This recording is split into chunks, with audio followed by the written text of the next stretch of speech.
both teams yesterday are bad NFL teams, right? Like both teams are bad. It kind of reminded me, Jake, of the analogy that popped immediately in my head. I felt like I was at a bar maybe or at a restaurant, and I was watching two obese people fight, like right after, though, they've eaten multiple links of boudin. So they're feeling like extra greasy and extra stuffed up, just awful to watch. And the Saints, horribly enough, were the worst team out of the two. I mean, think about this for a second. You're playing a rookie quarterback. You sack him 6 times. The Steelers missed 2 field goals, and you were never even in the game. Never in the game when you sacked a rookie quarterback 6 times and they missed 2 field goals.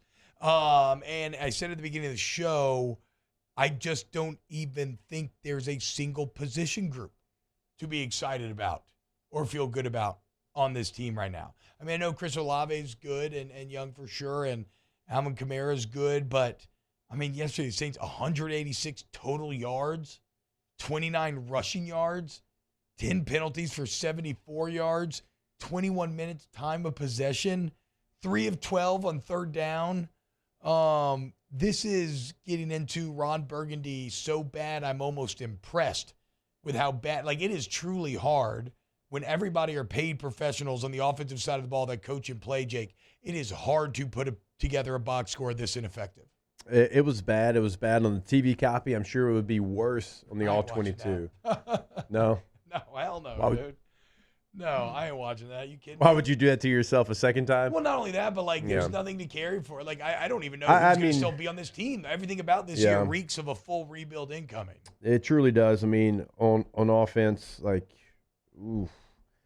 Chris Olave still flashes, and so like your first round pick has worked out, which is great. But as we all know, like you have another first round pick and Trevor Penning that's not played this year. The offensive line, I mean, and you're banged up. You had some injuries. You're missing McCoy. I mean, Andrews Pete wouldn't have been much better than who played left guard in this game. But Lewis Kidd and Throckmorton, it's been a revolving door there. It's been really, really bad. Obviously, like you've had some injuries in the receiver room, and it was good to see Juice back out there. For but sure, injuries everywhere. It's just. I mean, guys.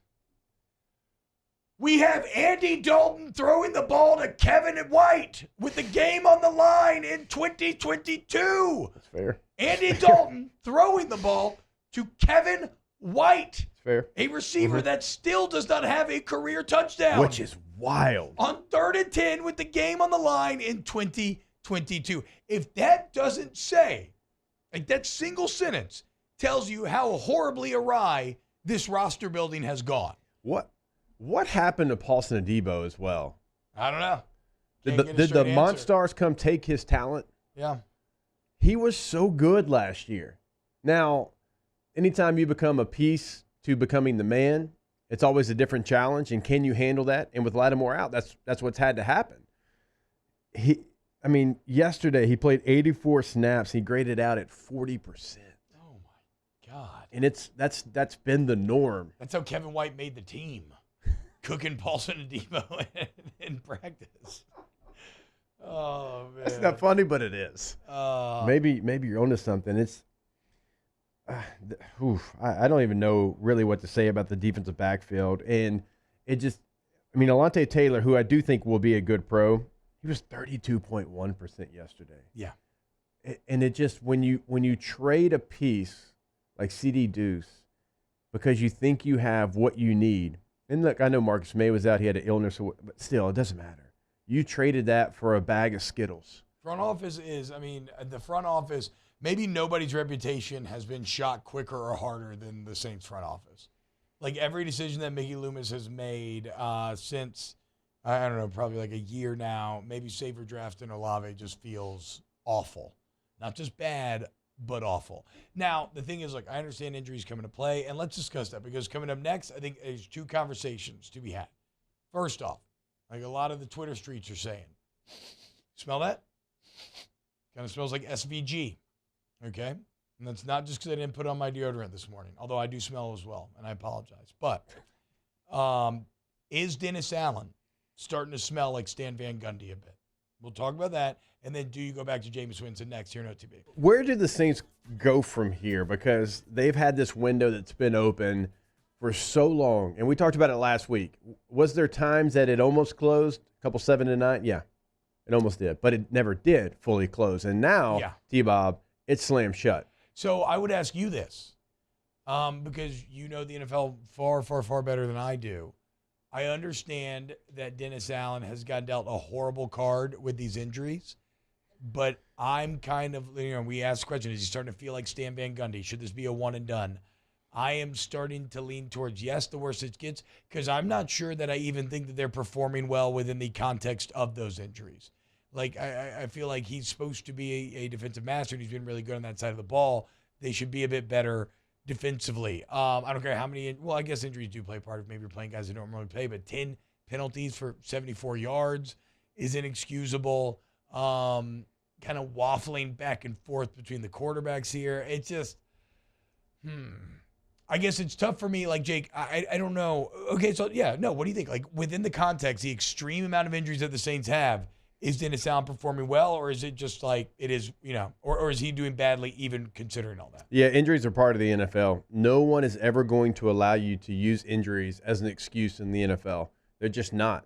For whatever reason you want to throw out there, they're just not going to. And you got to find a way. And you can make moves, you can bring in players. It's not like college.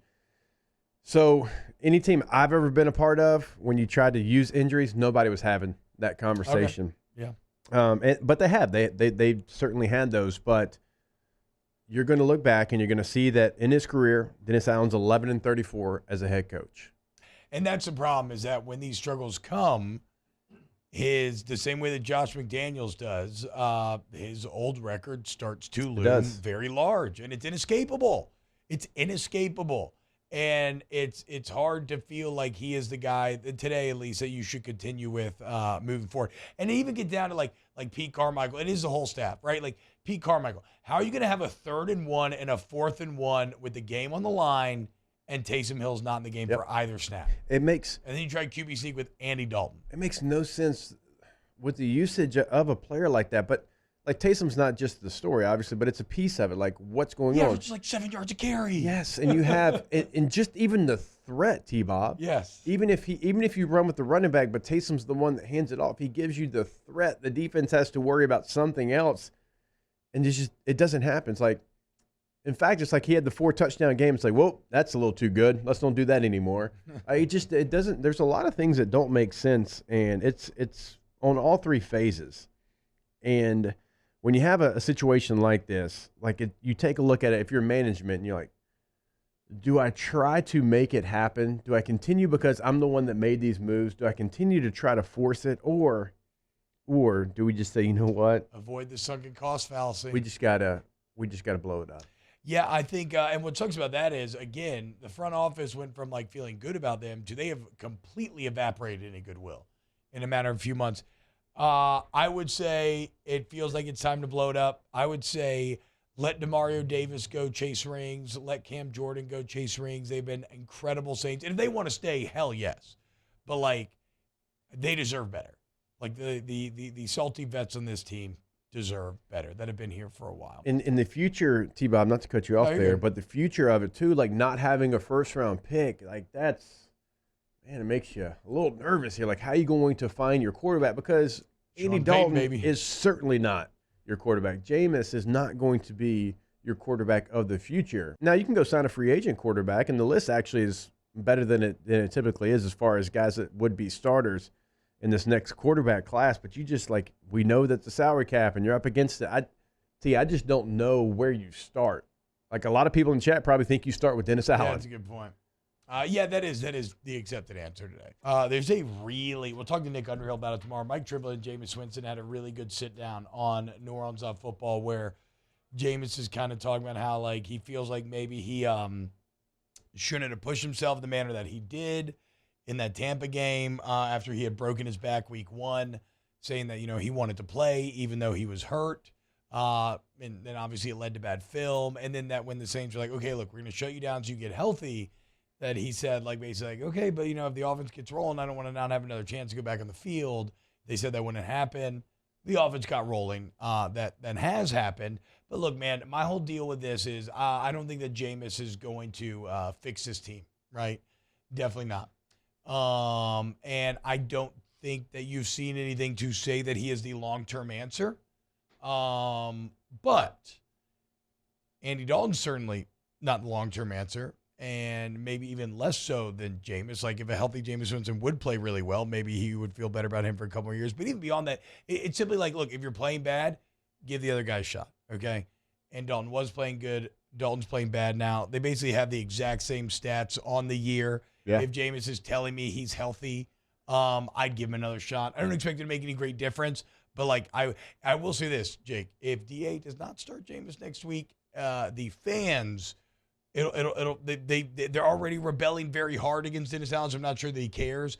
But like, right or wrong, overblown, the fans will be pissed if Jameis Winston doesn't start.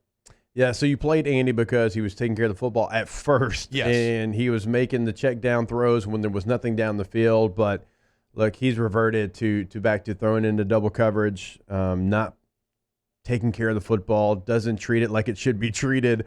Like I tell my flag football team all the time, like he's Yeah, so you say you're treating it like, what do you say? Yeah, this thing is precious. You have to treat it like it's precious. And show him Lord of the Rings. He is like not. Gollum. Oh, that's good. That's actually maybe that works. Maybe I need you as an assistant. Yeah. We'll talk about that later.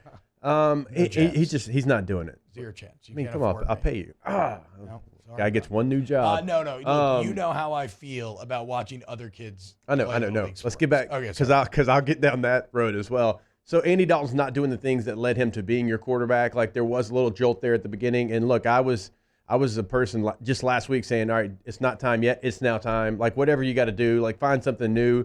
See if Jameis can do anything better. I don't think that it's going to matter because you're so bad on the interior offensive line. I don't know that any quarterback can have success behind that interior offensive line, but you got to try something different.